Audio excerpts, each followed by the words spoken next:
राजनीति में दोस्त कब दुश्मन और दुश्मन कब दोस्त बन जाए, इसका अंदाजा लगाना लगभग नामुमकिन है। 2022 में जिस बगावत ने महाराष्ट्र की राजनीति को हिलाकर रख दिया था, जिसने शिवसेना को दो भागों में बांट दिया था, क्या वही शिवसेना अब एक होने जा रही है? क्या उद्धव ठाकरे और एकनाथ शिंदे दोनों एक मंच पर फिर से आ सकते हैं? अगर ऐसा होता है तो क्या महाराष्ट्र की राजनीति में बड़ा असर देखने को मिल सकता है? महाराष्ट्र की राजनीति में इस वक्त बड़ी खबर है, जहां सूत्रों के अनुसार राजनीतिक गलियारों में ऐसी चर्चा है कि उद्धव ठाकरे और एकनाथ शिंदे दोनों एक मंच पर आ सकते हैं। हालांकि राजनीति में अगर ऐसा होता है तो इसे मात्र एक संयोग माना जा सकता है, क्योंकि इससे पहले उद्धव ठाकरे और राज ठाकरे जिन दोनों भाइयों के बीच लगभग 20 साल से दुश्मनी थी, वह इससे पहले 5 जुलाई 2025 को एक मंच पर आ चुके हैं।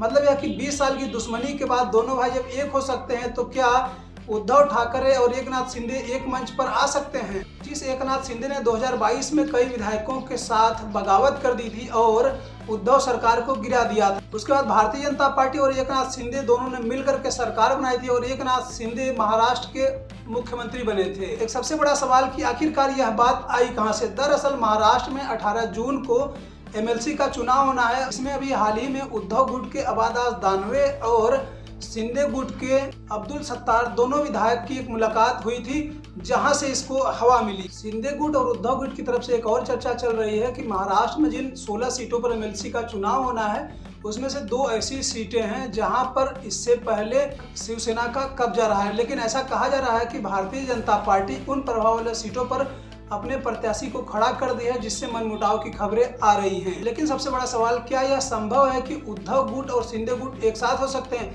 जिस प्रकार से दोनों में तीखी बहस, तीखी लड़ाई और चुनाव को लेकर के चुनाव आयोग में मामला चल रहा है, तो क्या यह संभव है? मेरी नज़र में तो यह संभव नहीं लगता है और शिंदे गुट भी यह कभी नहीं चाहेगा, क्योंकि शिंदे गुट अभी भारतीय जनता पार्टी के साथ महाराष्ट्र में सत्ता में है और एकनाथ शिंदे महाराष्ट्र के उप मुख्यमंत्री हैं। अगर सत्ता के साथ बगावती सुर अपनाते हैं तो उप मुख्यमंत्री की कुर्सी, मतलब कि मंत्री की कुर्सी भी जा सकती है। एक संभावना यह भी बनती है कि जब 2029 में महाराष्ट्र का विधानसभा और लोकसभा का चुनाव हो, तब शायद शिंदे गुट या उद्धव गुट बगावती सुर दिखा सकते हैं और दोनों एक साथ एक मंच पर आ भी सकते हैं।